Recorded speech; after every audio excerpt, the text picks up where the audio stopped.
ஸ்ரீ குருப்பியோ நமஹ. ஸ்ரீ மகாபரிவாச்சரணம் மகாபரிவாச்சரணம் மகாபரிவாச்சரணம். இன்றைக்கி தெய்வத்தின் குரல் பாகம் 4 அத்வைதம் என்ற தலைப்பில் பெரியவர் சொல்கிறத மேலே வாசிக்கிறேன். இது பக்கம் 571 ஆரம்பிக்கிறது. இப்பொழுது சேரி மாதிரி ஒரு இடத்தில் இருக்கிறோம். பங்களாவுக்கு போய் வாசம் பண்ண ஆசை இருந்தாலும் அதற்குரிய யோக்கியதை வருமானம் முதலியவை இப்பொழுது இல்லையே. முயற்சி பண்ணி அவற்றை சம்பாதித்து கொள்ள வேண்டும். அப்படி செய்யும் வரையில் நாம் தற்போது இருக்கும் சேரியை ஒரே அசுத்தமாக சாணியும் சகதியுமாக வைத்திருக்காமல் சுத்தப்படுத்தி வைத்து கொண்டால் தானே சரியாயிருக்கும். அப்புறம் எப்பொழுதோ இதை விட்டு போக வேண்டும் என்பதால் அப்படி போவதற்கான யோக்கியதை வருகிற மட்டும் இது எப்படி வேண்டுமானாலும் இருக்கட்டும் என்று விட்டு வைத்தால் அசுத்தத்திலேயே நமக்கு வியாதி வக்கைகள் ஏற்பட்டு அதை விட்டு கிளம்புவதற்கான யோக்கியதை கிடைக்காமல் திண்டாடுவதாக தானே ஆகும். முதலில் நாம் இருக்கிற இடத்தை சுத்தம் செய்து கொள்ள வேண்டும். இப்படி லோக வாழ்க்கையை சரி செய்து தருவதுதான் தர்மம். தர்மத்தை ஒட்டி ஏற்பட்ட ஸ்வதர்ம கர்மாக்கள். பொது ஜனங்கள் இவற்றை பண்ணுவதற்கு வழிகாட்டியாய் இருக்க வேண்டியவர்கள் யார் என்றால் இதை விட்டு கிளம்ப வேண்டும் என்பதில் அவர்களை விட ஆர்வமாக இருப்பவர்கள்தான். இன்னொரு விஷயம் இங்கே சொல்ல வேண்டும். அதாவது இதர ஜனங்களுக்கு மிகச்சிறந்த ஐடியலாக ஸ்வதர்மானுஷ்டானம் செய்பவர்கள் யாரென்றால் அது இந்த லோக வாழ்க்கையை விட்டு பாரமார்த்திகத்திலேயே நன்றாக ஊன்றிவிட்ட ஞானிகள் தான். இதென்ன இப்படி சொல்கிறேனே என்று புரியாமல் இருக்கலாம். ஞானிகள் ஈஸ்வரனின் கருவியாகவே ஆகிவிடுவதால் அவன் அவர்களையே ஐடியல் மனுஷர்களாக வாழ்ந்து காட்ட பண்ணுகிறான். அவர்கள் மாதிரியே அத்தனை உத்தமமான உதாரண புருஷர்களாக இல்லாவிட்டாலும் பாரமார்த்திகத்துக்காக பிரயாசப்படும் எல்லோருமே அந்த பிரயாசை கூட இல்லாத மற்றவர்களுக்கு வழிகாட்டியாக தங்கள் ஸ்வதர்ம கர்மானுஷ்டானத்தை செவனே செய்ய வேண்டும்.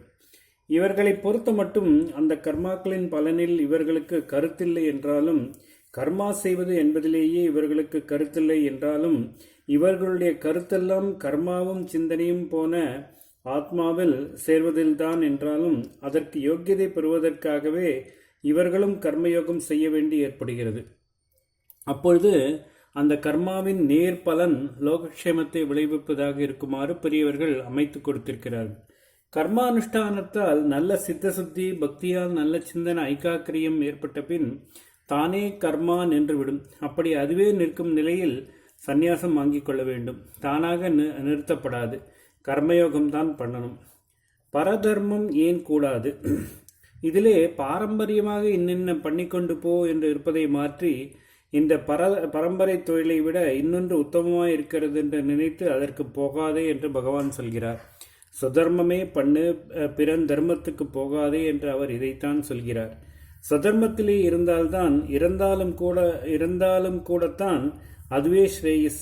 பரதர்மம் பயத்தை, அதாவது சம்சாரத்தை உண்டு பண்ணும் என்கிறார். ஏன் இதைவிட நல்லது இன்னொன்றுக்கு போகப்படாது என்றால் பிறப்புப்படி தனக்கு வாய்த்த கர்மத்தை விட்டு இன்னொன்றை இவன் தேர்ந்தெடுக்கிறான் என்பதே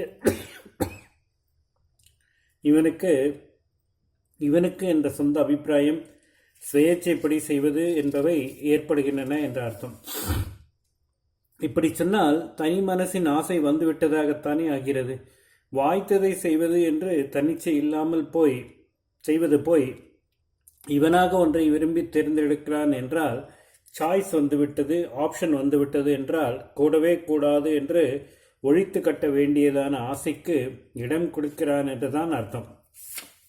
கர்மாவை தேர்ந்தெடுப்பதிலேயே இஷ்டம், ஆசை என்பது வந்துவிட்ட போது அது காமிய கர்மமாகி விடுகிறது. அப்புறம் அதன் பலனை தியாகம் செய்வதால் மட்டும் அதை நிஷ்காமிய கர்மாவாக்கி கொண்டுவிட முடியாது. எப்பொழுது நம்முடையதை விட நல்லது என்று ஒன்றை விரும்பி தேர்ந்தெடுத்தானோ அப்பொழுது அதன் பலனில் ஒரு சந்துஷ்டியை மனசு தேடி பெறத்தான் செய்யும். கர்மாவால் மனசானது தன்னை அறியாமலே சுத்தியாவது என்பது தவிர வேறு எந்த சந்துஷ்டியை தேடி அறிந்து பெறுவதும் அதை அசுத்தி செய்வதுதான். பிறன் தர்மத்துக்கு போகப்படாது என்பதற்கு சாதகனை வைத்து காட்டுகிற காரணம் இது. லோகத்தை, ஜனசமூகத்தை வைத்தும் ஒரு காரணம் உண்டு, நல்ல அழுத்தமான காரணம். லோகக்ஷேமத்துக்காக பலவிதமான காரியங்கள் செய்ய வேண்டியிருக்கிறது. புத்தியால் பாடம் புகட்டுவதிலிருந்து உடம்பால் உழைத்து கொட்டுவது வரை அநேகம் செய்ய வேண்டியிருக்கிறது. சுத்தமான நெய்யை மங்களமான மந்திரங்களை சொல்லிக்கொண்டு ரொம்பவும் பவித்திரமாக ஜொலித்துக் கொண்டிருக்கும் அக்னியில் ஆகுதி செய்வதிலிருந்து பிடி விடாதே வெட்டு குத்து என்று கத்தியை வைத்துக்கொண்டு சத்ருவோடு யுத்தம் செய்வது அல்லது திருடனை பிடித்து இரத்தகாயப்படுத்துவது வரை பலவிதமான தொழில்கள் செய்ய வேண்டியிருக்கிறது. இப்படி இருக்கும்போது இந்த எல்லா தொழில்களும் சீராக நடப்பதற்காகத்தான் பாரம்பரியமாக கர்மாக்களை கொடுத்து வெவ்வேறு சுதர்மங்களை வைத்திருக்கிறது. இந்த காரியங்களை பார்க்கும்போது ஒன்று உசத்தி ஒன்று தாழ்த்தி என்று தோன்றினாலும் சமூக நலனை விளைவிப்பது என்ற பயனை பார்த்தோமானால் எல்லாமே சமம்தான். உசத்தியமில்லை தாழ்த்தியமில்லை என்று தெரியும். எந்த ஜாதிக்காரனின் தொழில் நின்று போனாலும் ஜனசமூகத்தின் நல்வாழ்வு பாதிக்கப்படத்தான் செய்யும். அது சரிவர நடப்பதற்கு தாழ்த்தியாக தோன்றுகிற காரியங்களும் நடந்தே தீர வேண்டும். ஒட்டன் ஸ்ட்ரைக் செய்தால் ஊரே நாறிப்போகிறது. காலராவும் மைசூரியும் பரவுகின்றன.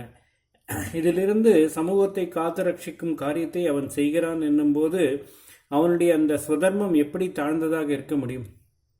அதனால் வாய்த்ததை செய்வது என்றில்லாமல் உசத்தி தாழ்த்தி கல்பிப்பதே பிசகு. ஓம் ஸ்ரீ குருப்யோர்மஹ. ஸ்ரீ மகாபரிவாச்சரணம் மகாபரிவாச்சரணம் மகாபரிவாச்சரணம்.